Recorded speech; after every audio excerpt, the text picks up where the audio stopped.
TTA from me. And so Howard said it was okay, so hopefully that's okay with everybody else. And I believe it is recording now. 1 second. Okay, yep, it should be recording. So go back to my PowerPoint here. Just a little bit of background on myself. I grew up, both of my parents were second language learners and teachers, and so I got to see them a lot developing curriculum, delivering curriculum. They taught classes in my school. So I've been actively learning since about the age of 7. And so I just been indoctrinated in the whole language revitalization effort from an early age. My first job was making labels at Head Start when I was 15 as a summer youth employee. I've been a teacher, at the time they called them teacher trainees, now they call them teacher candidates. I was an immersion school teacher for my language. I've taught at colleges. I'm actually currently teaching an online class in the evenings on Mondays. And then I was a Head Start teacher, so I have some early childhood background. I've developed curriculum, and I've been a language program manager. So that is my experience with language revitalization for my own language, specifically the Kawa Okanagan Salish language.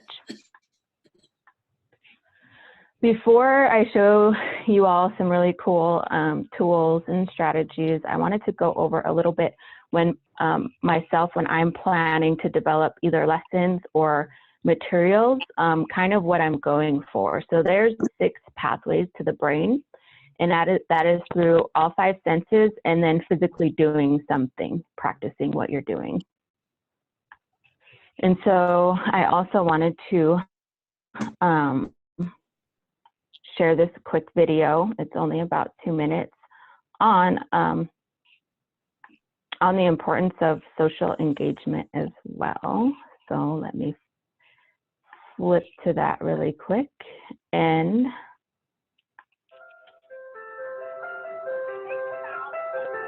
I'm just going to pause it briefly and ask if you can give me a thumbs up if you can hear it.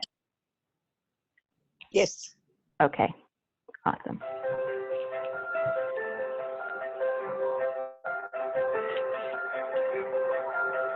The power of the social brain has been totally underestimated. It's a driving force in learning. It's the gateway to cognition. We have evidence that the social brain is operating to assist learning throughout the lifespan. So let's think about human babies. We know in the development of language that there's a very important period between 6 months and 12 months of age where babies are mastering the sounds of language. So we've done experiments in which babies are exposed to a foreign language right at that critical moment. They're listening to a Mandarin speaker when they're growing up in an English family. What we've demonstrated is that if a baby at 9 months has 12 sessions of play with a live human speaker, they learn so well that they're statistically equivalent to the babies in the foreign country who've been listening for 10 months. However, if the babies are exposed to the same material at the same time, same room, same dosage, but not exposed to a live human being, and instead on a beautiful DVD, they stare at it, you think they're learning, but the brain tests following exposure show that the kids in the machine group learned nothing, but the babies in the live group learned so well, they matched the babies in the foreign country. So there's something about being in the presence of another human being and watching the eyes and watching the movements and paying attention to what that person is doing. That social context is extremely important to learning.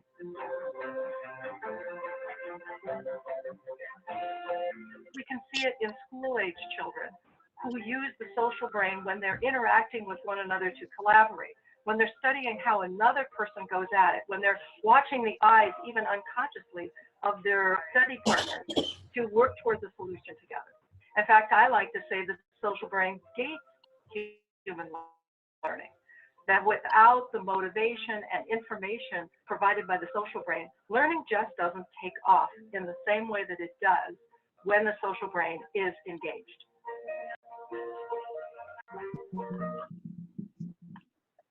Okay, I'm going to stop sharing that and I'm going to go back to my PowerPoint.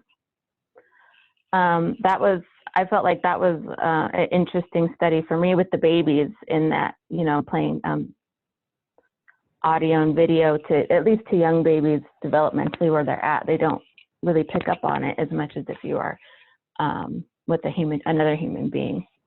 One other thing I want to talk about is mirror neurons. This is really interesting as well.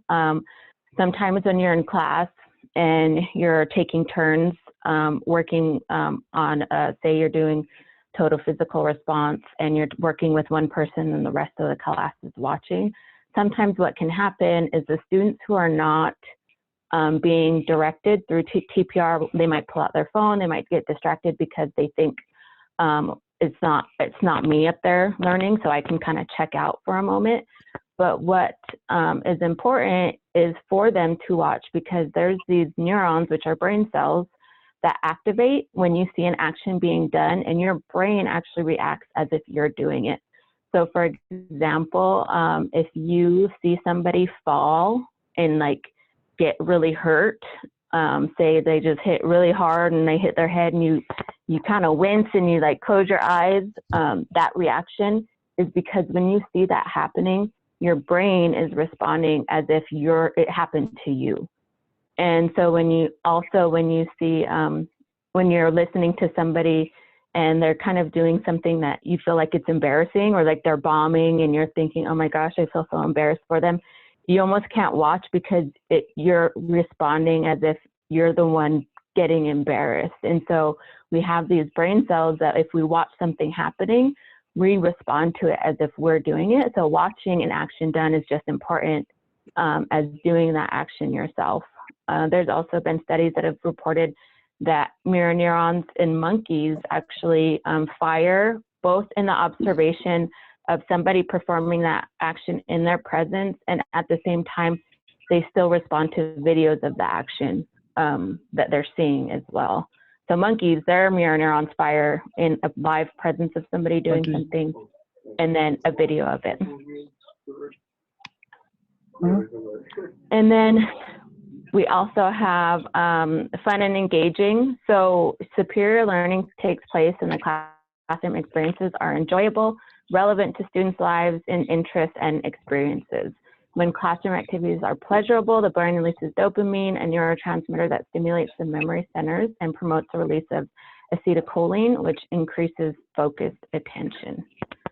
And they say that once the fun stops, the learning stops. So for myself, when I enter into going to develop lessons or materials, these are the kind of the points I want to hit. I want to involve as many of the 6 pathways to the brain as possible. It makes it a little bit hard, you know, online you can't, you know, taste or smell anything, but if you can get them to see it and hear it and move, touching stuff as much as possible, making it as fun as possible, engaging and relevant, and involve as much social interaction as possible. And I think that's the main challenge to working remotely at this time with the COVID-19, is that it's really hard to get that social interaction. And then lastly, involving as much demonstrations or examples of language use to trigger those mirror neuron activations, because if they're seeing it being done, then their brain is responding as if they're doing it as well. So now I'm gonna be flipping through all these different little programs here just to show you some things that I use to develop online materials. So I'm just gonna kind of try to go in order here. So I'm gonna start with, actually, you know what? I'm gonna start with my green screen before we do that. So the easiest thing to use starting off is just utilizing a green screen. So I'm going to do a quick introduction of my family. So in Cherokee, my ancestral name is Grizzly Bear in the Water.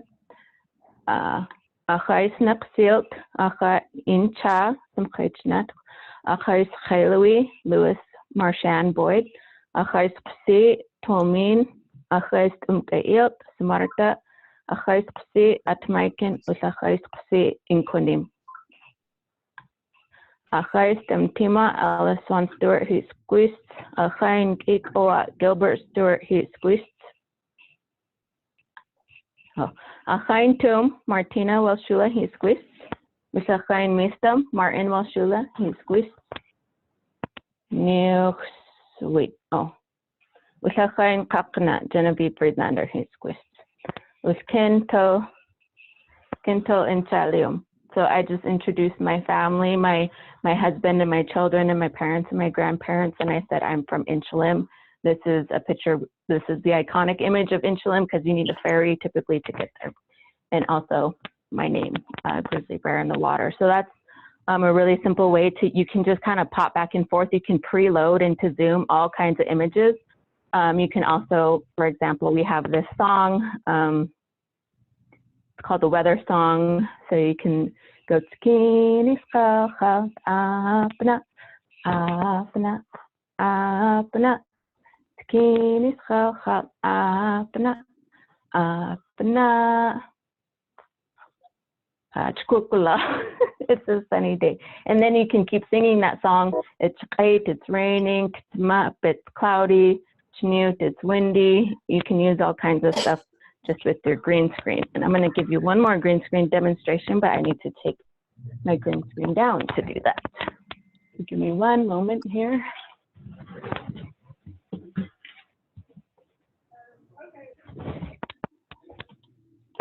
All right.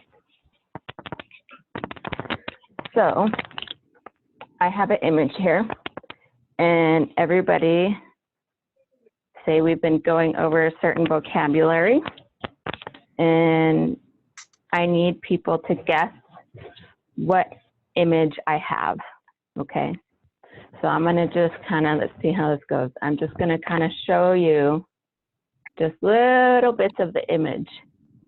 And I might ask you questions like, what is, you know, is it a person? Is it, where is this? Can you tell where this is at? What do you see so far? What is this? Oh, they're legs. There's how many legs are there? You know, what does that mean? Oh, what did you see? You know, so you can kind of go through, and they have to like start answering, you know, those questions, and then, you know, that it leads to, you know, figuring out, oh, it's a moose, you know, Papalasa. So those are just some kind of fun ways to just use your green screen to interact and to have some conversation with your students. And you can, I mean, you can have all kinds of fun little, they can be in a cartoon, you know, you put whatever you want back in there. And as you can see, Howard's green screen, it moves, you know, so there's all kinds of cool little options that you have just with your green screen. All right, so now I'm going to go to the book creator. Let's see here, Google Chrome.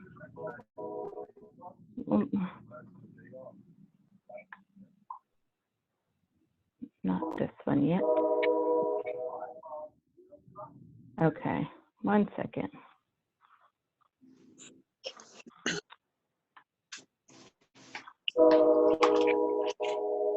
One second, I'm just gonna go ahead and, sorry guys, I just muted everybody's lines there for a second. Okay, that way you all can hear. Okay, so now I'm getting onto Google Chrome. So this is a program called Book Creator, and I absolutely love this program. So let me show you an example of a book that I've done. This is called Snuxilo, which means this is your immediate family and your extended family. So what I did is, this is based off of my own family. So this is me and my husband. And so in my language, we have two different terms. If you're a boy, you call your mom Skoy. If you're a girl, you call your mom Tum. And what you'll notice in here is I have audio. And so you can make this audio big so that if I put it over the top of myself and you were to play it live, this is what people on the public end would see. They could just touch the picture and then it plays. So this is a super fun program. if you have a subscribed teacher version of this, like I could build this out and say I could send this to you all, and then you could put your own family pictures in here. So say I sent this to one of my friends who speaks Okanagan, and they both have sons and daughters. They would just import their own picture into here, but then they'd still have the audio of me saying "skoy." They would still have the audio of me saying "tum," that type of thing. So you can do a lot in here. They're my children, and so you can see that me and my husband refer to all of them as Pascuasia, children. They call us parents or adults. We call our sons, we call our daughters, for example. You can also put in a video. So what I did with my children is I set up my green screen, and I actually recorded in Zoom pictures or videos. So you can import videos into here. What I think is really cool is that if you, for example, are messing with the ebook on like an app, like a tablet, the kids can actually take their fingers and touch the pictures of like the oatmeal, and then it'll say it for them. And so you don't even really need the words, and it's invisible, which I really like because it kind of gives it another element of like, ooh, I touch it and it says it for me. The only drawback I see to this application is that you need to be online to use it. Like you can download a PDF of it, but you can't get the audio. So you need to be online for the audio version of it. Other than that, you can download it as a PDF. People can use it that way. Okay. 1 second, I'm trying to, there we go, okay. So I have videos in here. So I recorded my children on Zoom, and I said, you know, just do these motions, and then I'll record the audio. So this says, pass me the oatmeal. There's the audio here. And then you see the little visual of him doing it. So the mirror neurons, what I was talking about earlier, when you're seeing somebody doing that action. So you're not just giving them the words and the audio, but you're giving them that visual that they're doing it. And then I actually had, so I did it individually with each item. I didn't just do one with the pass me the oatmeal. I did one with the pass me the sugar too, so that you can kind of see how all of that works. Okay, so what I do also with these videos is or not these videos, these ebooks, is I house them. I created my own Wix site just for books. This is the stuff I do on my own free time. So I made my little a blog website, and we'll come back to these little videos. These are sock puppet videos. But this is where I house all of my ebooks. That way, because sometimes you share things out and then they get lost in like social media news feeds or something. So I wanted a place where they would just all kind of stay. So they're really easy to embed. So if I come back to here and say, I wanted to, oh, you know what, it's actually on here. So say I wanted to embed it into another website. What I do is I come in here, share, there's a share button on top here. So you can send a link directly to people for ebooks, or you can embed it on your website. So I click this and then I upload it to my blog site and it's there. So it's shared on Facebook, Twitter, you can put it into a Google Classroom. Okay. One book that I thought was like super cool, I feel like I thought it was way cooler than other people did, but the concept behind it, I was just really stoked about. I love if we can involve as much, that's another thing, nature is huge. Getting outside is really huge for brain benefits. And then connection with nature. A lot of our elders that I have in our area, they would say, you know, God, I wish I paid attention more when I was little about like the birds or the different things, the stars that our elders would talk about, and I just don't know anymore. You know, that's old knowledge that we kind of lost. And so, you know, really reconnecting with some of that stuff. So I thought this was super cool. This might be loud. Hold on.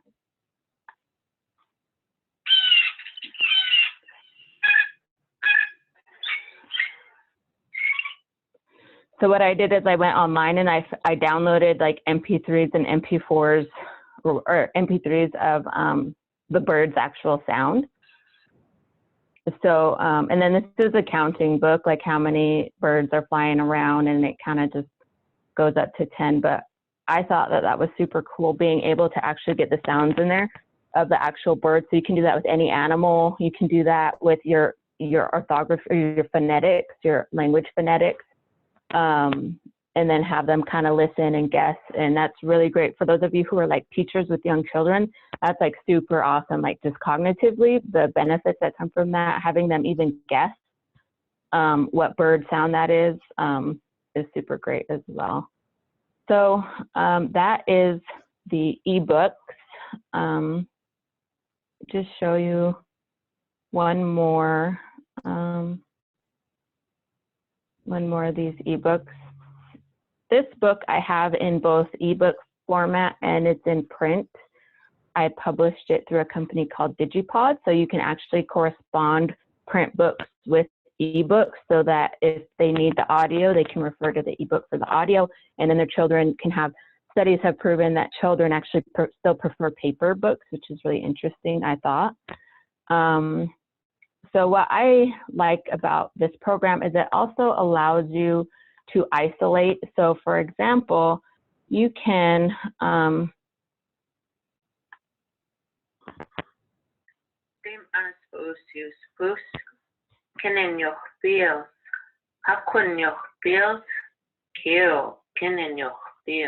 it gives you the option to play the whole sentence on the page, but you can also do individual audio. Use. Whoops, this one's off track here.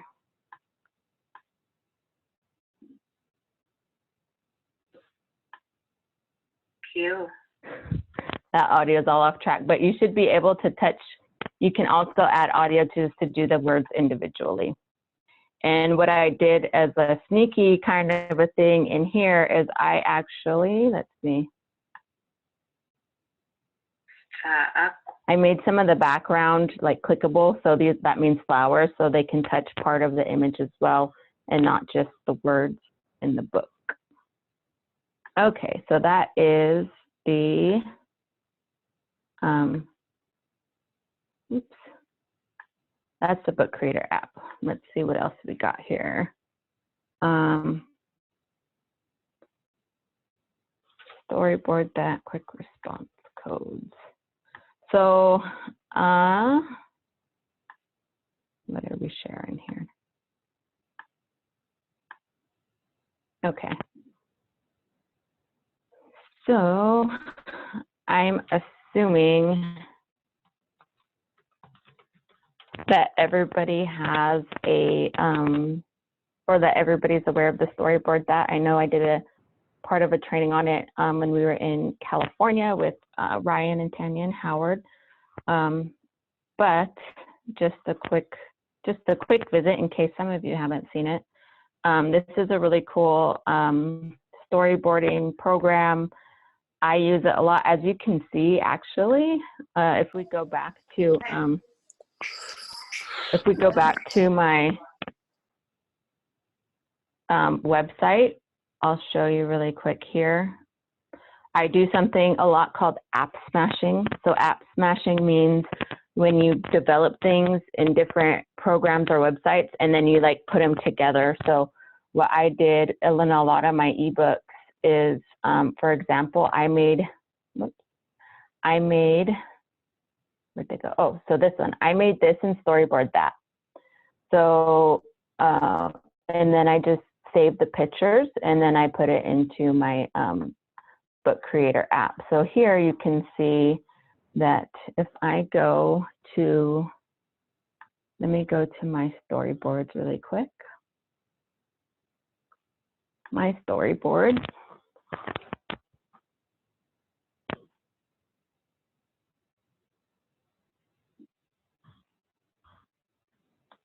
Okay. I think that's it. We'll go ahead and click the edit.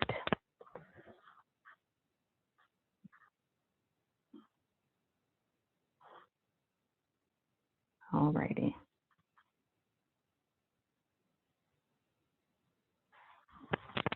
Okay. So these are all the individual storyboards that I made. So as you can see, the background is its own image. This guy, he's his own little thing. So I made him under the characters. I made this dialogue was actually created like in the 60s or 70s. So I just went with it. They look like some Aimsters. Anyway, so you can see that I just made these in the storyboard. I used the scenes and the different props that they have. And so then what I did from there is I saved it. Yes. We did introduce that to some of them. If you have time, I don't know if you have time, build a quick character and kind of show how that works, because oh yeah. Me introducing it, or one of us introducing it versus you introducing it, is different. So I'd like them to be able to see that that's relatively easy to build a character and to build a building. Okay. Yeah, we can sure do that. For some reason, this one's wanting to be. I'm gonna try to close some of my things here so it might go faster.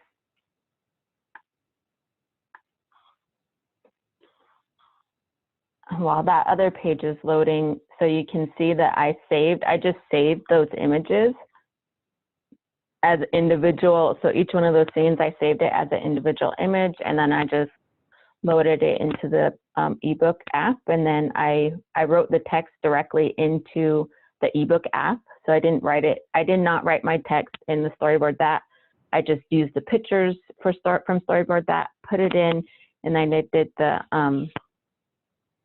text in the ebook app. Okay. Storyboard that is acting really slow. Let me try just going to that again. And then we'll make a new. Then we will make a new storyboard, and I'll show you hopefully quickly how to do that. And just so you know, Howard, I'm pretty free today. So if we go over noon, that's fine with me if that's fine with you all. Just an FYI. Yeah, there's some that may have some classes that they may have to come in and out. Okay. But okay. This is also being recorded, so if you do miss some of the end of it, you can catch up on it. We'll have it posted. Awesome. Okay. So scenes, you can choose what type of scene. So there's school, there's work, transportation. So you can pick where you want to go. I try to stay like outdoors. That's just my thing, I guess. But you can pick any scene that you want. And what's really cool about the scenes, so let me do a home scene really quick. So you just drag that in there, pops it in. So you can edit your scene. So it can be nighttime, it can be snowing, it can be raining. So that's really cool. You can edit it however you want. And then you can go to pictures and you can pop in a person and you can edit their pose. So they can be crying, they can look kind of confused, they can tilt their head, have their arms. So let's make this lady kind of surprised. So her hands are on her face. Maybe she's to the side and her head's back, like, oh my gosh, what's going on? Maybe she's like really, like just kind of, I don't know. We'll just give her some crazy stuff here. So then you can, from there, maybe a plane's crashing. I don't know what's going on, but You can color her hair any kind of color you want. You can do her skin, change her eye color to whatever you want. You can change her clothing color, her shoes, like that. And you can add, you know, word bubbles in here. Maybe she's saying something, and then you can edit that text as well. Whoops, I did not mean to move the house. So it's just really easy to work this program. I don't really mess with these. These are, I mean, these, I'm sure they have really cool, you can make really cool stuff with them, but I stick with the scenes and the characters. And so you have adults, teens, they kind of break that out as well. You can have medieval. Maybe this is just some crazy, I don't know. She's just shocked to see this lady. Mythology, and then animals. I haven't messed with the upload part of it yet, but you can upload your own images into it as well. So, because there's not always, like, if you, maybe for example, in this picture here, maybe you have in your legends, or we call them chaptiques, certain kinds of beings that aren't going to be found in any of this. You can upload an image of that to where it's more unique to your own culture and your own language. And it does take, at least my font, it looked like I saw some examples that it also takes your guys' font as well. So what I do from there, once I have everything kind of, oh, one more thing. So you can do as many, you can change your cells on your program to add more, or however you want to do that. And you can have different layouts. So cinematic, a T-chart, timeline, so that spider map, a cycle layout. So I use the cycle layout for, like, I did like a season one time. So you can do different kinds of layouts to whatever you need. So, and then you can also have, you can have it just be the cell with the picture. You can have a title, you can have a description. So if you want to add text below the image, you can do that. It's just a really easy program. It's also, I pay for the subscription, but if you want to use it for free, it limits you to 2 storyboards per week, just so you know that. So people can, I think I have a teacher subscription. So what I do is I will share this with my students, and they can have a copy and make their own and do whatever they want with it. So that's something that you could do too. If you want to frame out a storyboard and then invite your students to it, they can make their own copy and then edit it to whatever you need them to do. So once it gets saved, or once I save it, you can save it in different kinds of ways. So let me see. Save storyboard. I haven't been on this program in a minute, so let me see what it does here. It should ask you if you want to download it. And so I download it. I usually download them as like an image pack, which will take each one of these little cells and it'll save it as its own individual image. Where is that?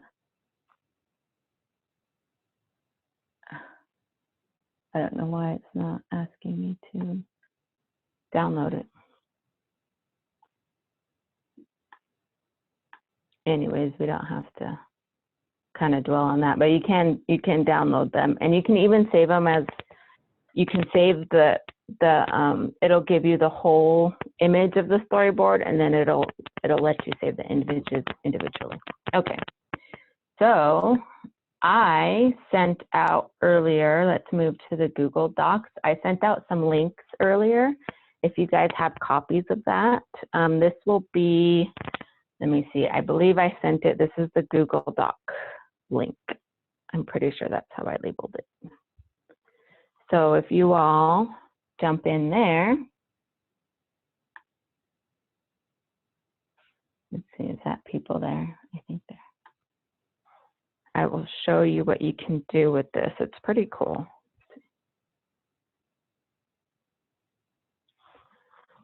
Okay. All right, so people are hopping in there. So we're gonna start with the first slide. So this is Google Slides. So basically like PowerPoint, but on Google. So what you can do with Google Slides is, and I think you can actually kind of do this on Zoom anyway. So I have like a remote control. So I can give control, I'm gonna give control, not yet actually, I'm not gonna give control to anybody. But if you're on Google Slides and you're joining right now, so for example, on these three images on the left here, this top one, this is, I made this in Storyboard That, and this is to represent kin, which means I or I am. This image right here represents qua, which is you or you are. This image down here represents he or she or it, which in my language, there's no marker for that. You just say the verb or the thing and it's understood. So for example, if I was to ask, let's say, I'm gonna ask Ryan if he can move the kin, which is the I, into this little green square.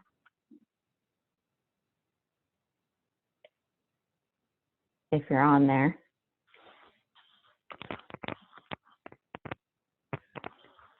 Can you hear me, Ryan? Yeah, can you hear me back? Oh, there you go. Is Can it you on- move that kin image? on the shared Google? Yeah. I just tried doing the regular thing. The kin image? Kin, yep. Kin. Kin. There you go. So kin, Seust. So I also made this in Storyboard That, Seust.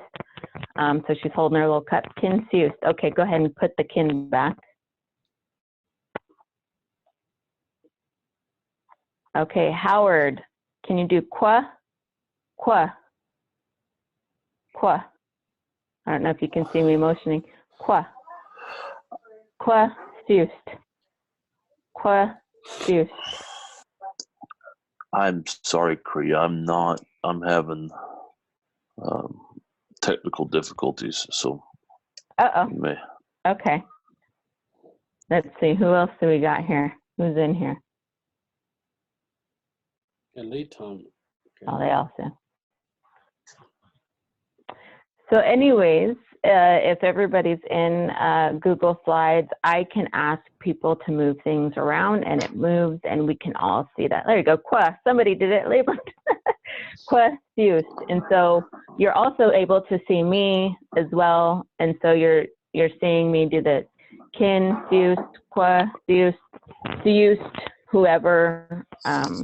So that is the first slide, just as an example. So if we go to slide 2, if everybody wants to jump on slide 2. There we go. I see people popping up there. So you guys can probably see that too, how everybody's little icons are just like popping up onto that slide. So as a teacher, I can see that people are that they're following along as well. So this, I'm gonna hop over so you can see on my screen, this little wheel here. So I have, these are aspects. We have more aspects than this, but I thought I would stick with 3. So we have future, past, present, or the ing form. So I'm just gonna roll this little wheel. So past, present. So I'm gonna go back to here and I'm going to say, Seust Ryan. And so what that would do is I would move, or not Seust, we're not doing Seust right now. It's Kshachopum. So Kshachopum Ryan, Kshachopum Ryan. So that's past present, meaning that Ryan slept. If I was to go back and spin the wheel again, getting a different, we just did that, I don't want I figured out how to get in there now, so I'm Oh, good. okay. Awesome. So this is the ING form. You know what we can also do is pull up a new tab here. So I go to wheelofnames.com. This is pretty fun. So I have saved ones. So I have different kinds of wheels that I use in here. It's going to take a second. Okay, so these are my paradigms, what we call them paradigms, which is our people markers, our subject pronouns. I did something, you did something, he or she. We're not working with these ones right now, so I'm just going to stick with here. Okay, qua.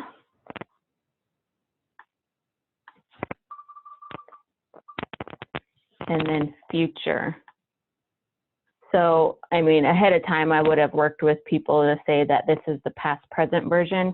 So past present meaning that it's just the verb, there's nothing else. You just use one of these with the verb. This is future, kis, k'achulpa. This is the ING form, k'achulp. So qua, future, k'achulpum.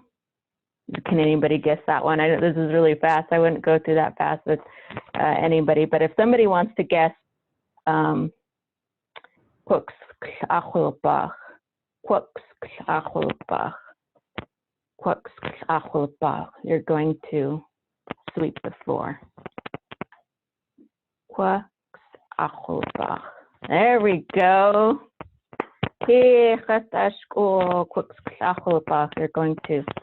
You're going to sweep. There we go. Oh, sorry. We could just leave that here. So the reason actually that I have that there is that our aspects are like, we have I think your guys' language is polysynthetic too, but it was hard to like show that they're like attached to the thing. But cool. Okay, so that's another option, working with different combinations, having people do that. You can build on it. So if you want to make the sentences more complex, maybe it's he or she swept in the daytime or at noon. So you can ask people to build out different sentences, and they're able to manipulate it so they can see it. They can see the images, they can see your gestures, so that you can try to avoid English as much as possible. And then they can also see, oh, which by the way, I'm on slide 3, I'm sorry. Let's see, I just lost my train of thought. They can see you, they can hear you, and they are able to do. So they're able to manipulate and move things around. They're watching other people do it. Even though they're not seeing them do it, they can still see the other people moving it around. Okay, so I'm gonna come down here to slide 4. Just to give, this is a whole separate kind of idea. I just put everything in one Google slide doc. So here's a little circle. And what you can do with this is you can, they call it picture talk. So you just ask questions, something that might be helpful. I have a wheel. Oh.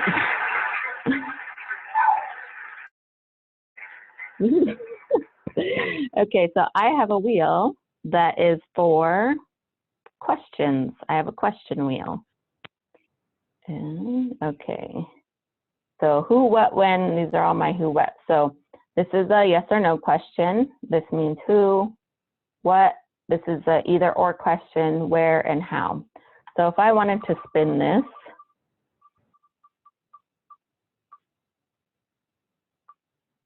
okay, ha is a yes or no question. So, which also, if you do this, you can go into options, and you can, if the spin time takes too long, you can move it down. I like the ticking sound. I don't know why. I go to after spin. I don't want the applause. I don't want the confetti. I don't want we have a thing, but I do want to animate the winning entry. 1 second, it looks like, oh. So I got a question that says, where is the wheel? Are you unable to see it from my screen, or are you wondering like how to get to it?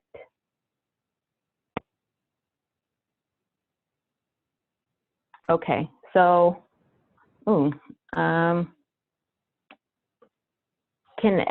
is everybody unable to see the wheel? Or, because it should be. I can see it. Okay, so if you have your Google Doc popped up, you might want to kind of make it smaller and like do the zoom in your Google Doc side by side, because if you're just looking at your Google Doc and it's filling up your screen, you're not going to be able to see what I'm sharing also. Yeah, So, I'm only able to see it through Zoom, not the slider. So I'm assuming that's probably what she's talking about. okay, yeah. Yeah. So I would just make your Google Doc small and then your Zoom thing kind of side by side. Okay, yeah. So let's try this really quick, actually.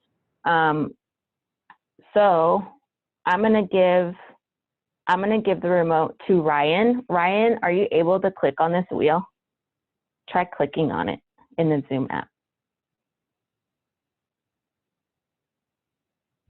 So I just gave Ryan the remote. Okay, so now Ryan can spin the wheel. So it's not even just me. I can give control to whoever through the Zoom app, and they can spin the wheel. So this is a either or question. So if I go here, so I'm back in my Google Doc. So if I go here and I say, I'm just gonna circle this whole lady, and I'm gonna say, is this a woman or is this a man? And they would answer, it's a woman. And then I'm going back to the wheel. I'm going to give, right. Take it away, Ryan. Okay, kakin. So this means, that means where. So I might circle the whole entire thing now and say, kakin, like, where is the woman? And maybe it's in the park. I don't know where this is, but they would give some kind of answer. You can, let me check the chat here. Okay, awesome. Glad you can see it. Okay, so you can make this, is that you, Ryan? I'm taking back control. Abort control, that's what it's called. You can abort control. So you can like make the circle to talk about certain things. So if you just want to talk about like her shorts, like what color are her shorts or her sandals or her, knees or something. Or I could even ask somebody, where is her hair? Can you show me her hair? And if anybody can do that through the Google Doc, where's her hair? And then somebody can drag that little circle and show me where her hair is, which is cool because there you go. So you can do both. You can have them respond and demonstrate to you their comprehension, or you can use it to ask them questions so that they can produce speech, and then you're getting them that kind of stuff too. So cool. All right, so now I'm moving down to the rest of the slides. So this is kind of fun because you can make stop motion pictures. So for this one, you might want to just watch on the Zoom. So if it goes fast, you can see that it just kind of looks like, you can actually export this as a video, and you can put audio into here. The only thing that I don't like about it is that you have to pre-record the audio on like a program like Audacity, or even, yeah, a program like Audacity, and then you can put it in there, which with PowerPoint is nice because you can put the audio directly into the slides. You don't have to like record it and then throw it in there. So stop motion animation is pretty cool. I'm going to pop up a new slide. Let's see. This is new to me, this Google slide stuff. So how do we slide? Okay, new slide. So you can actually go to the background and let's see. No, choose image.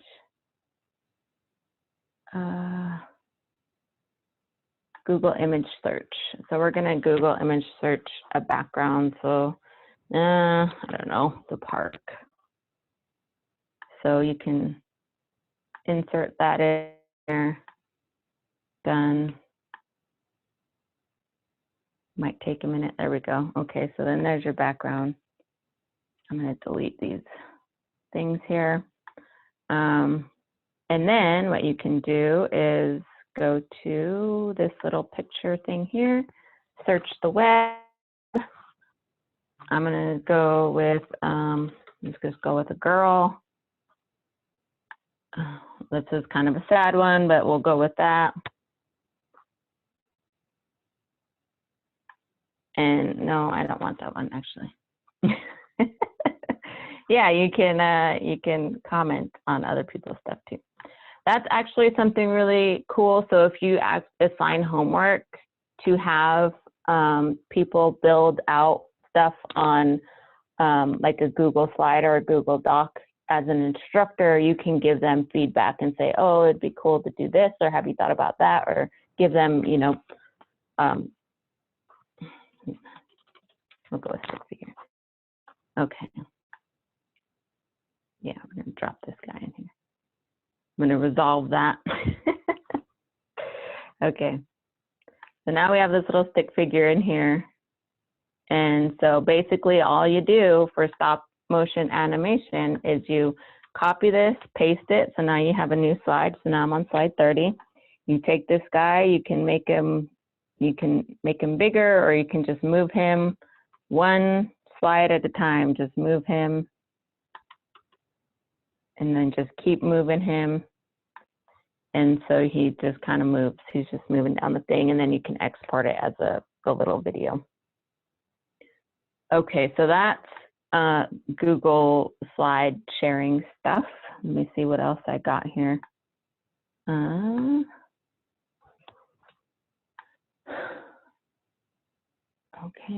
what's that? Oh, ThingLink. That's what I wanted to. That's what I wanted to show. So ThingLink, you guys should have that sent as a link to you also. I'm going to go back to my Google Chrome. Let's see here. Where is my thinglink.com? So I sent you 2 links under the ThingLink. One is a video and one's a still image. So I'll show you the video. What's really cool about ThingLink is that, so like this is a video. I took this video outside of my house. So I just went outside with my iPad. I took this short little video of stuff that's around my house. So you see this little icon that popped up that had like a picture icon. So then this, once you click on it, it pops up and it says Queendom. So I uploaded that audio into there.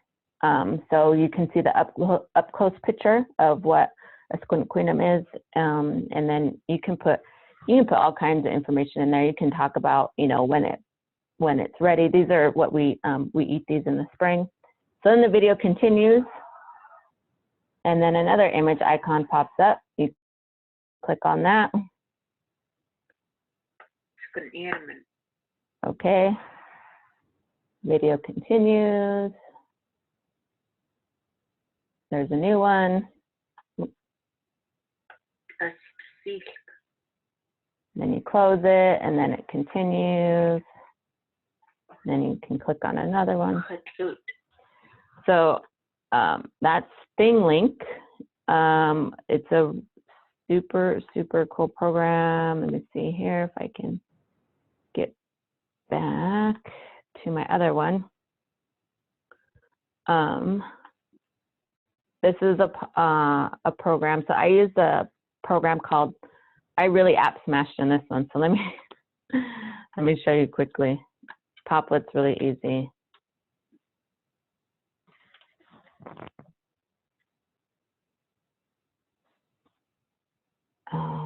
Oh geez, I have to log in. It's basically, you can kind of see it. It's just making these cool little webs. So poplet.com is how I made this web here that shows a family tree. So this is the main person that says Incha, which means me. And then younger siblings, older siblings, aunts, uncles, mom, dad, grandparents. And these are female family terms. So what you can do, you see these little stars here. You can just click on a star. Swawasa. Swawasa, your mom's sister. And so it has the audio. So it's like an image, but it comes with audio. I would encourage you guys to do more exploration in the ThingLink. It does all kinds of stuff. You can do like a tour and have like a destination, so you can start somewhere and move. You know, you can move to other places as well. It's pretty neat, and pretty neat program. Let me see. Let me try.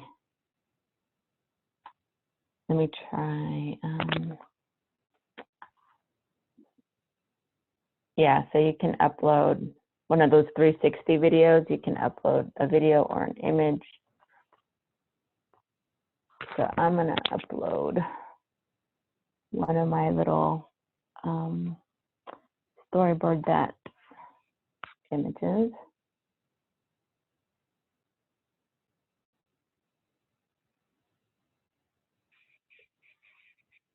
All right, so what you do is you just add a tag.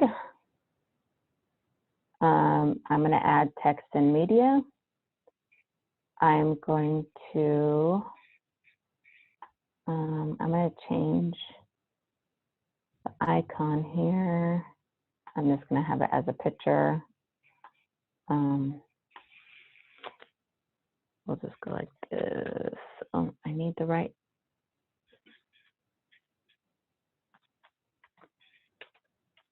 I need the right font. Okay. So then, I wonder if you can. So if I have a picture of a car, like the outside of this one, I could add that. So then I'm going to do the audio. Oichen. And then you add it. So then you can put it, you know, wherever you want on your picture. Let me see here. Oh, geez. And then you can actually link.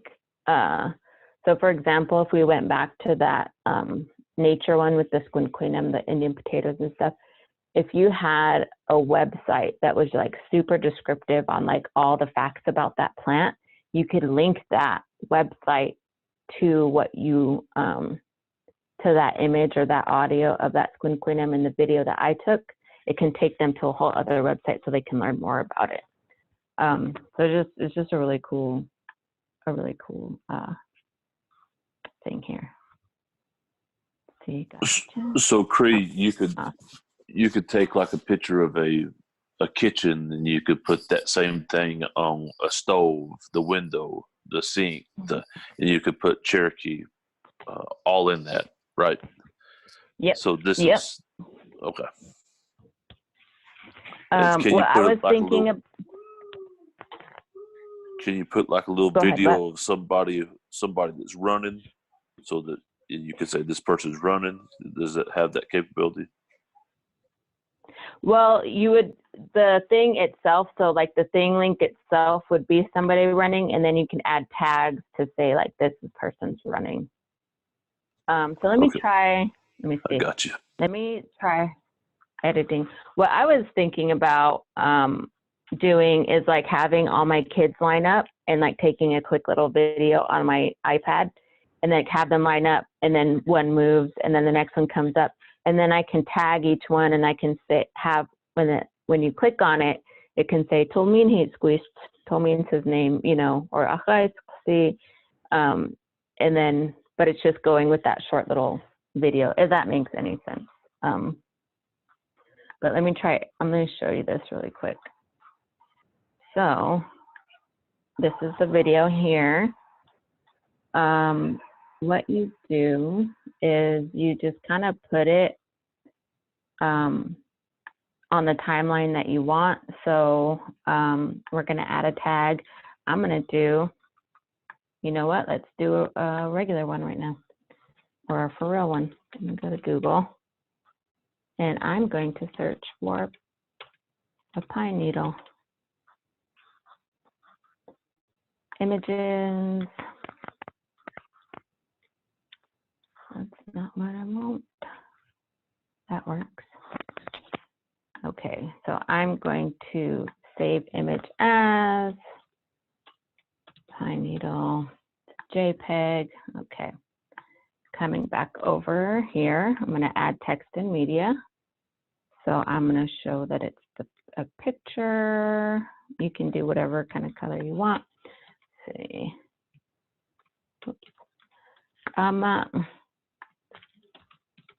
Pine needle. Okay, so I'm going to put in this here. They're usually down here. Pine needle. Okay.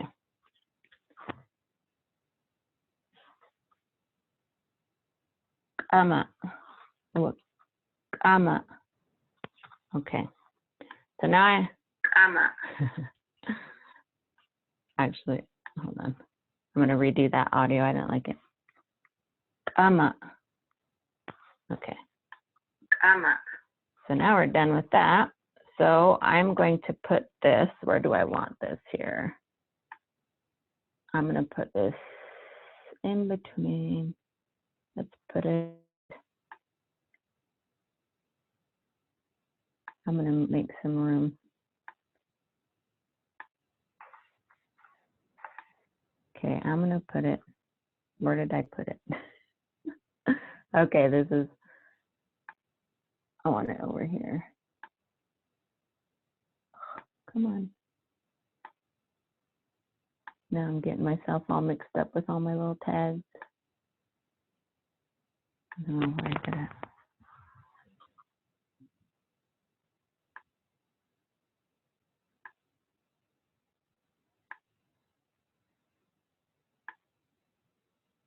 Okay, let's see if that works.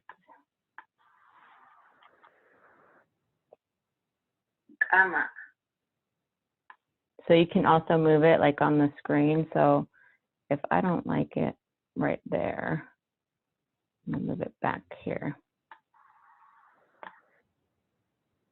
Maybe I want it here. Now let's, so that's the split queen one. Skinny.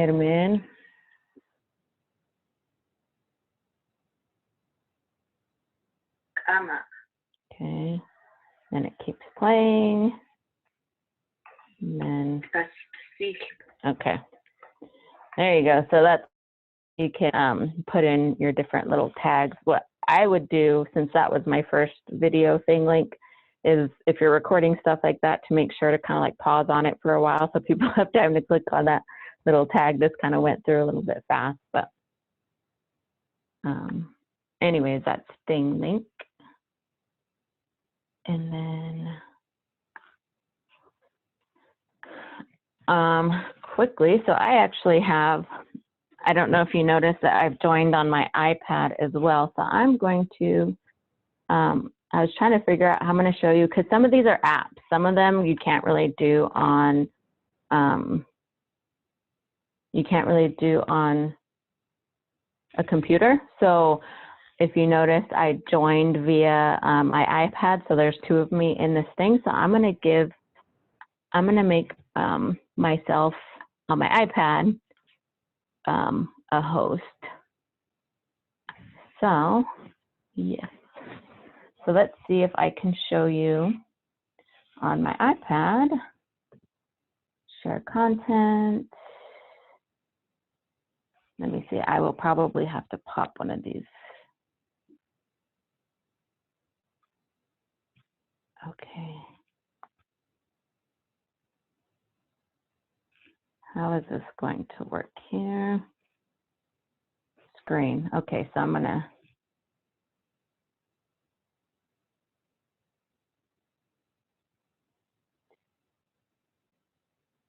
Okay. Let me see if this is working here.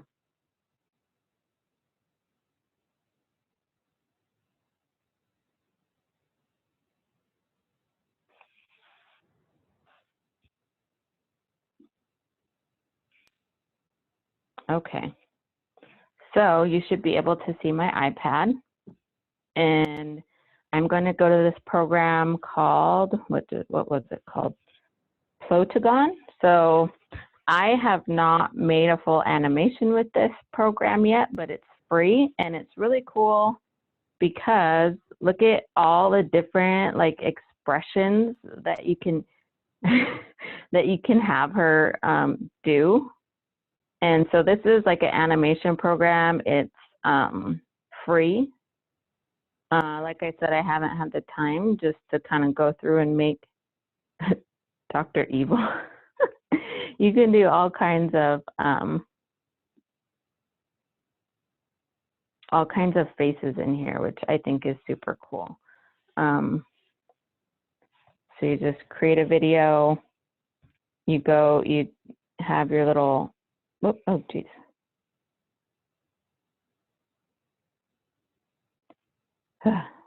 Okay, I went too fast through that one.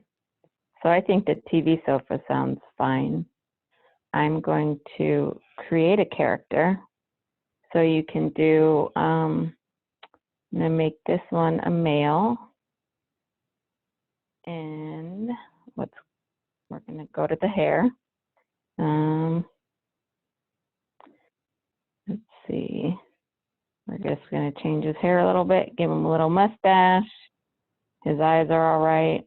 We can, so there's a free version and then there's a subscription version. So however you want to do that, you can have all the little perks or just do a couple. Okay.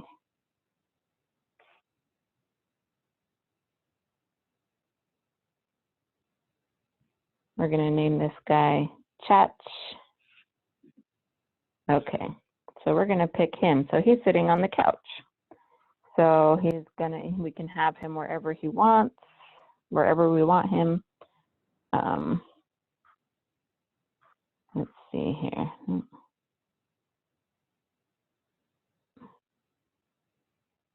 Oh yeah, okay. Okay. So we're gonna.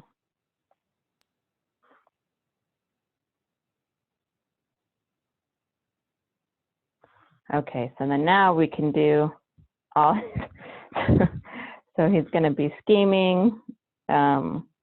Anyways, you can do. There's all kinds of little scenes and stuff you can make on here. So I would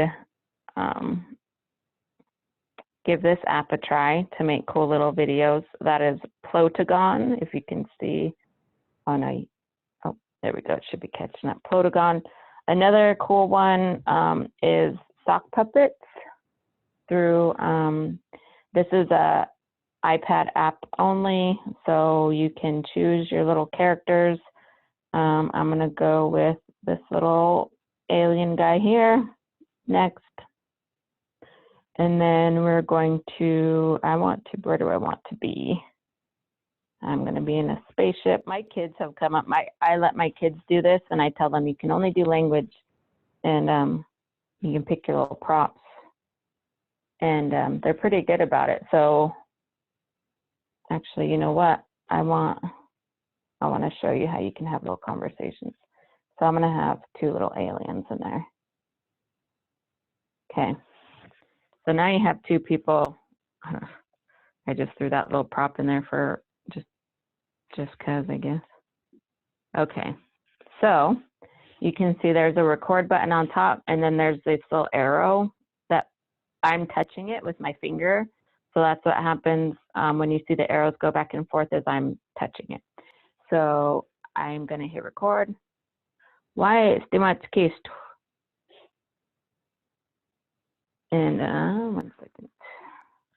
Actually, I'm going to hit record again, and I'm going to do that a little bit different. Why is case?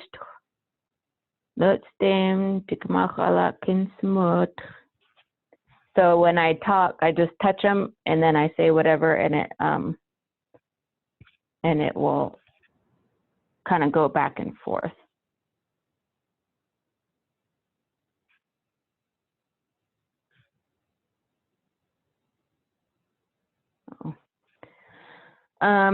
So that's the sock.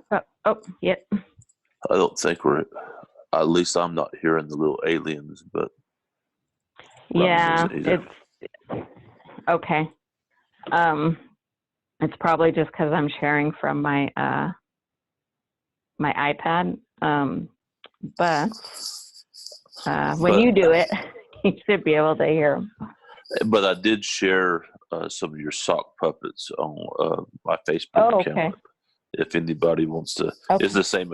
It's the same thing as you just talk, and the mouth moves according to the syllables of whatever you say, right? So. Yep. So you can make two and people then talk. You can make multiple people talk. So like my kids, you won't be able to hear this, but I'll show you kind of, they have all these little, they have multiple people in their little videos that they make. So all four of my kids, that's kind of something that I've assigned to them. It's like, I want you to make these little sock puppet scripts, and they have to have language and they can't be inappropriate. That's my 2 rules for them. And so this is kind of little stuff that they come up with, and you can't hear it, but there's at least 3 of them usually in there at the same time working on one little sock puppet thing. Anyways, I also use this program called Video Leap. That's what I use to make movies. So let me see. Here's another animation program called Movimi. Oh, geez, you can hear that one.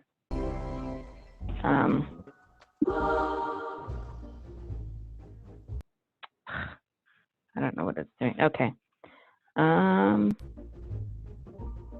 So this is a little animation program that you can do as well.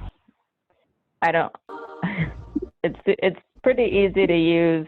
I don't know how to get rid of that music. But anyways, you can have them do different actions, clapping, fighting, so you can, and then you move it over to the next one, and maybe this girl is just laughing at her, and then just moving them around, have them turn around. So this is another cool little thing, and you can add audio directly into this. Oh my gosh, I'm so sorry about that sound. So then you can record. You can't see the record button. Oh, there it is. Okay. So then I'm just going to hit record. And then it'll record your audio into there. It's just taking a minute.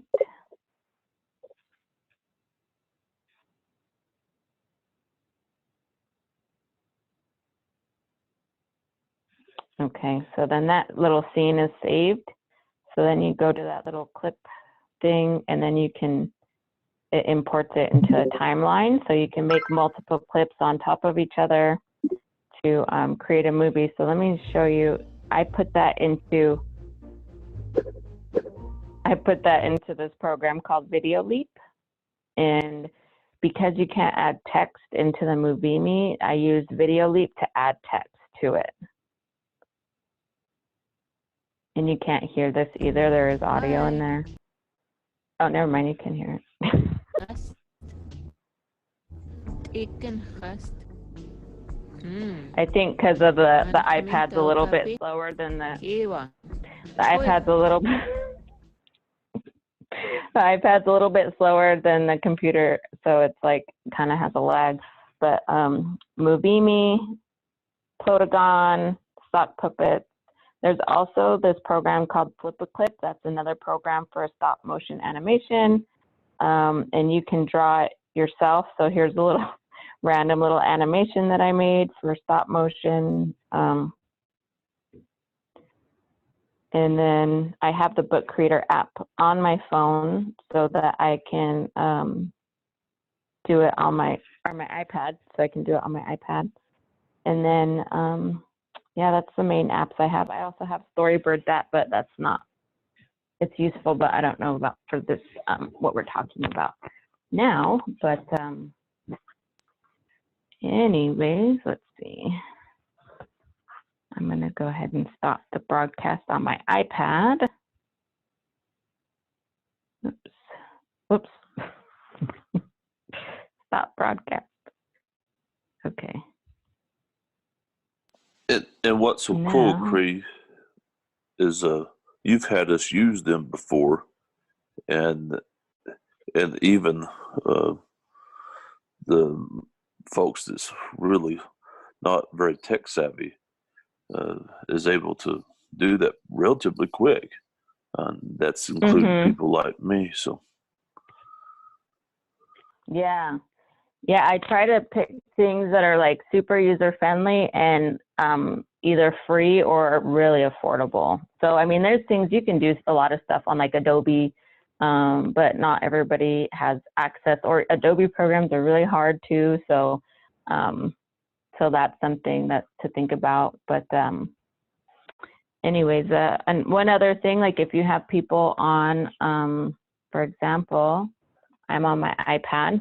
So if you have students who are joining in and you want to do like a TPR kind of session, you can have them, you know, in their own home. Like, for example, if I was to say, oh, go and touch the door, I can come over and I can, you know, show you that I'm touching the door type of a thing. So you can, with that little wheel, if you have predetermined TPR actions, you can have them do as much stuff as possible. So like I said, if you can get as many of the senses involved, as well as movement, doing something, physically engaging with whatever is happening, I think that that's activating that whole brain function. So trying to figure out how to get off my iPad and get back onto my computer. But does anybody have any questions or comments or ideas to further?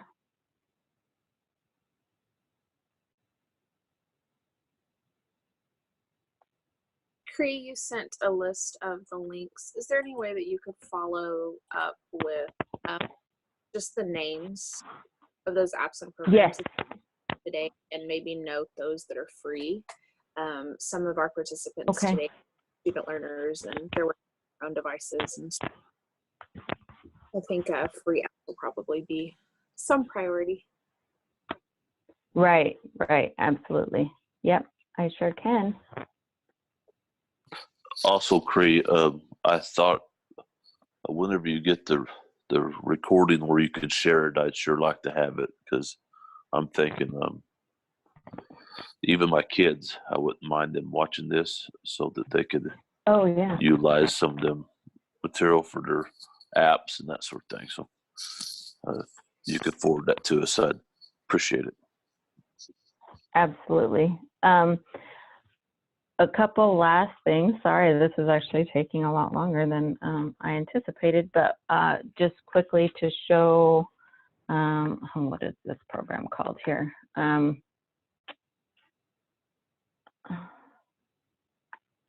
I also sent a bingo card link.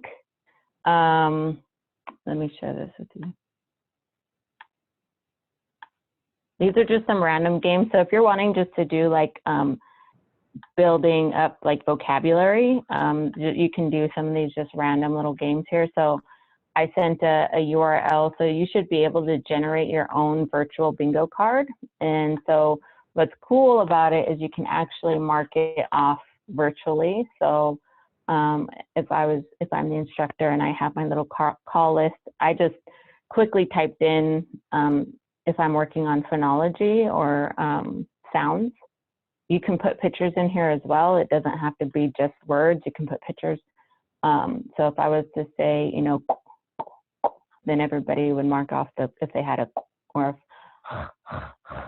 mark off whatever sounds. So that's another quick little game. It's called bingobaker.com. You can play bingo virtually. And that way you can also check people's bingo cards. They can share their screen and do that as well.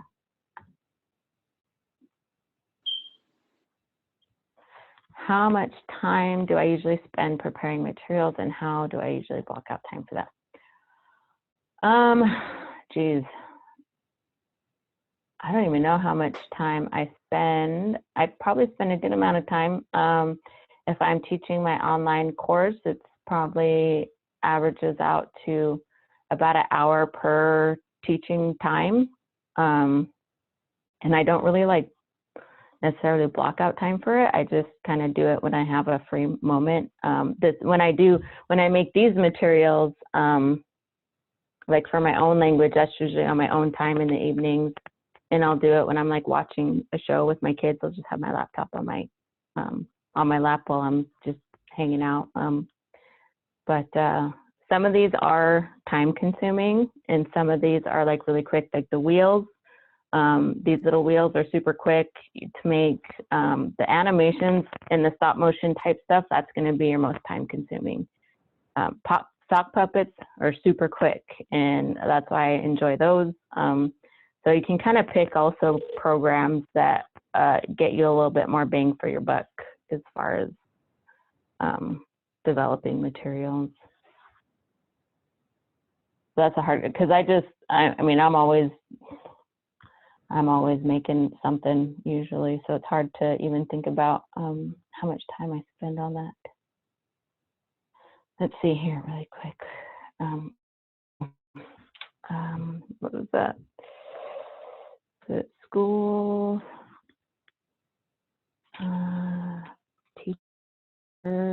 Super Teacher Tools. Okay. Super Teacher Tools is kind of a cool website also, because you can make these little games. Like I said, these are just like quick little vocab games. So you're not really building a whole lot of conversational skills, but they're helpful if you're just initially teaching the vocabulary. So there's that virtual bingo, and then this you can make Jeopardy, this little rocket game, and Who Wants to Be a Millionaire, Speed Match. So there's just a couple vocabulary building games. This has an online spinner wheel too. I haven't tried it yet, and it also has some dice. And then it has other little things too, just general stuff. I haven't explored that too much. This is another quick little site called classroomscreen.com. So this is kind of, it's just like a virtual whiteboard that's a little bit more detailed than your average whiteboard. So you can pick a background.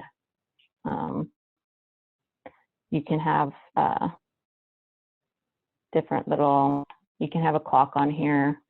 You can have a timer. So if you're doing an activity that involves, you know, needing to keep track of the time, you can have a random name shuffle. So if you have students and you want to draw their names at random, you know, you put them in that little random name shuffle, and then it generates whatever name to have them do something, and you can give them control, you know, to do stuff. So this is kind of an interesting little an interesting little virtual whiteboard that you can share.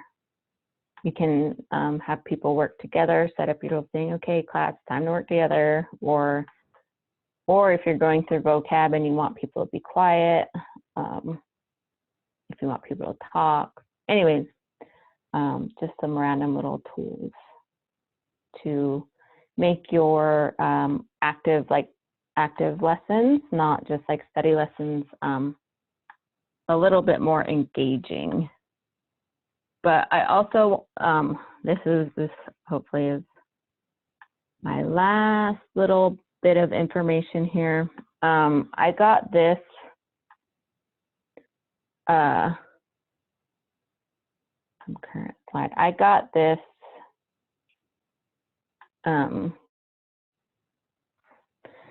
system from a polyglot. I typically have a hard time with polyglots because I'm like, it's so easy to learn French and Spanish and Italian, like you can get all kinds of resources. But I thought this was interesting. This was interesting because I think especially now with the COVID stuff, it's hard to be on Zoom for like 8 hours a day. And so a lot of the learners who need to spend time are gonna have to do a lot of that on their own. And so what would be helpful is having a self-study system to where they can log and keep track of their plan. So for example, if you have students who are learning and they need to learn for maybe it's 4 hours a day, you want them to learn. So this total amount of time would be 4 hours a day, 5 days a week would be 20 hours. So you're wanting them to get in all this time. So then they plug some stuff. So these are some, like a menu of methods down here, whether that's listen to audio, read and listen to an ebook, repeat after audio, create and review flashcards, develop their own language learning material. So maybe that's part of, maybe they want to do sock puppets. And so that's part of speaking. And so they would put, develop sock puppets for whatever vocabulary. They would add however much time. And so they would kind of keep track, and they would be sure to hit all of these domains, depending on what you're going for. Maybe it's beginners and you really just want them to be focusing on listening and speaking, so you don't even have a reading column there. Or you can have all four. Maybe it's listening, reading, writing, and speaking.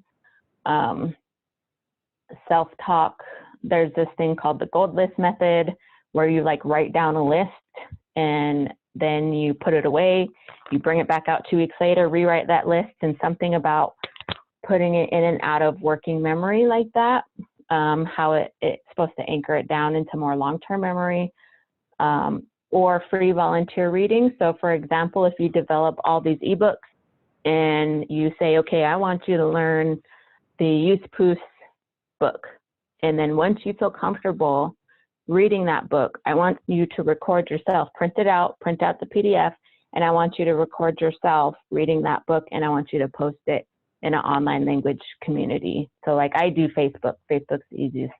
Facebook has a learning, you can create a group that actually has units, and it's like a learning platform.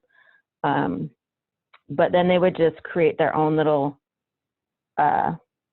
methods and their plan, basically having a language plan.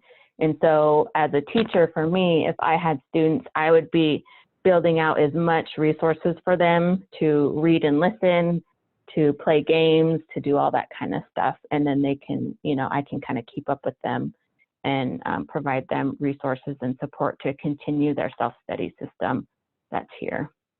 Does that make sense?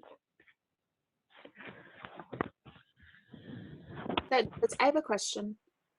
What is, in this type of environment, what do you think is a reasonable amount of time for adult learners to be self-learning on a daily basis? So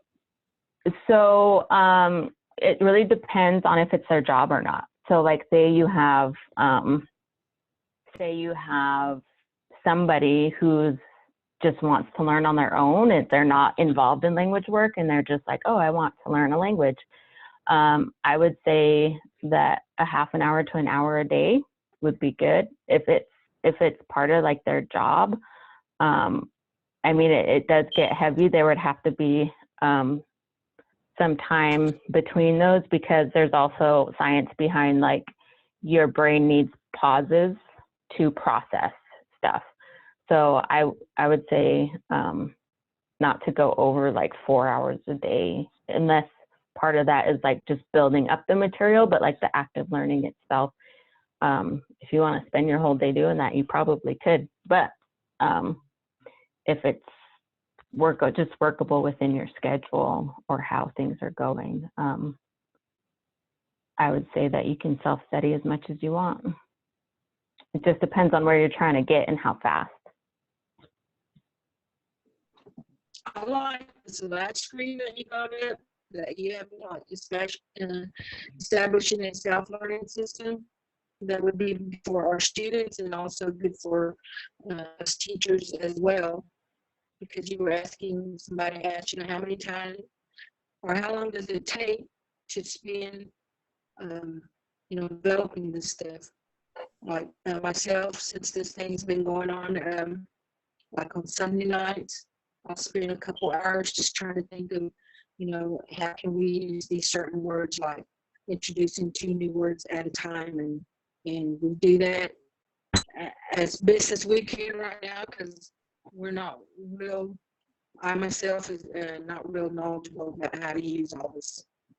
But I liked all the stuff that you shown, and I'd really like to try to learn at least a couple of them to use in our. Mm-hmm.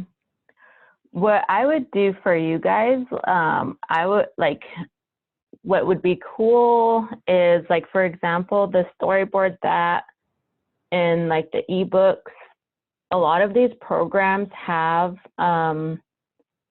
teacher subscriptions. So like say Ryan, for example, since he's a curriculum person, if he built out like frames of some of these things and then shared them out with like speakers, and then the speakers can go into those and like record the audio. So it's like you're working on materials together.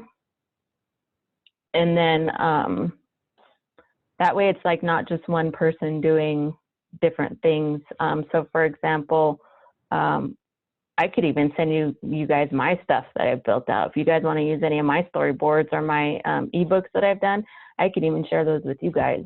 And so, but, and I'm sorry, I think I missed some of your questions. It was a little hard to hear, but I think I missed the part in the very beginning about building out a system. I'm not sure if you want to repeat or if somebody else heard better.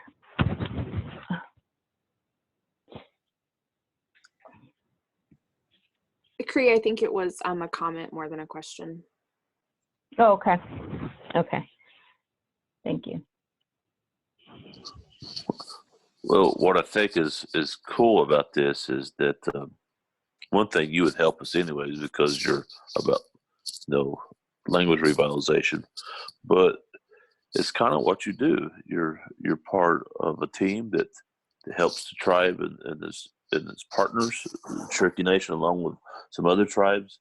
And so I'm assuming that if we get halfway in the middle of something like this, that we can still reach out to you, and and you'd find time to help. So it may be one of them situations where one of the classes that's represented here today may say, hey, we want to do storyboarding, or we want to do this or that. And I don't know if, it may be where they reach out to you and say, okay, we want a deeper dive in this one program. Can you help us? Maybe we can have a different hour where only 3 or 4 of them are in there working with you to get it down. So if that's okay, that may be something that somebody may want to do with you. Absolutely. Yeah. So, yep, going in and like looking at like your guys' curriculum. You guys have your curriculum frameworks, you guys have what you're working on, and so we can focus on that specifically and looking at different programs and kind of brainstorm, you know, because some of this stuff I just like threw like the Google slide stuff, that was just totally random. So, like I wasn't following anything in particular. So like brainstorming out what are the concepts, you know, that people are trying to learn. Are you just learning, you know, vocabulary? Are we doing different aspects? Are we conjugating? Are we throwing objects in there? You know, like what's going on? And then we can, you know, brainstorm more ideas on that type of stuff too. So yeah, I am here for the cohort, and Cherokee Nation is part of the NLCC. So if you guys ever need any additional TTA with this type of stuff, I'm more than willing to hop on and do that. So.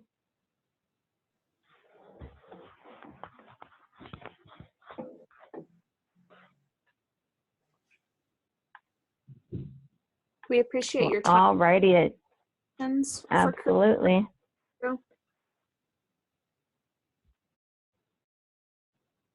What was that? I was asking if anyone had any questions for you before we go. We have a tough time getting out of these meetings sometimes. So. Geez, I thought I could get this all done in an hour. Oh, it's 1 o'clock. But it's good. It's a lot. Like Howard said, like some of this I just kind of rushed through just for the sake of time. But if anybody just wants to follow up on any of this stuff, I'm more than willing to hop on a call. Screen sharing's good. Well, if it's fine with you, Cree, I'd like to, if nobody doesn't have the answers, I'd like to finish it out with maybe Gay Huneg that can say a prayer and, you know, and pray for, you know, them pray specifically for you and also Indian country during this time. So, Gay, are you there? Or Diane, either one?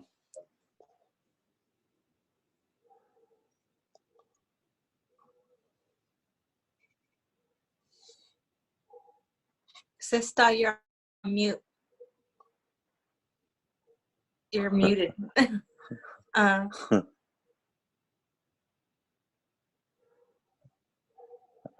Okay. If you, at the top, it'll have the unmute button. If you tap the top of the screen, see where it says unmute?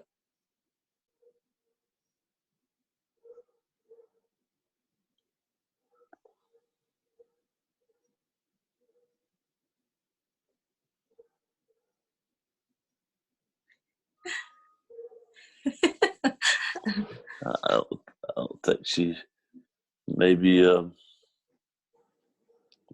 Uncle Wayne? Is that something you feel comfortable doing?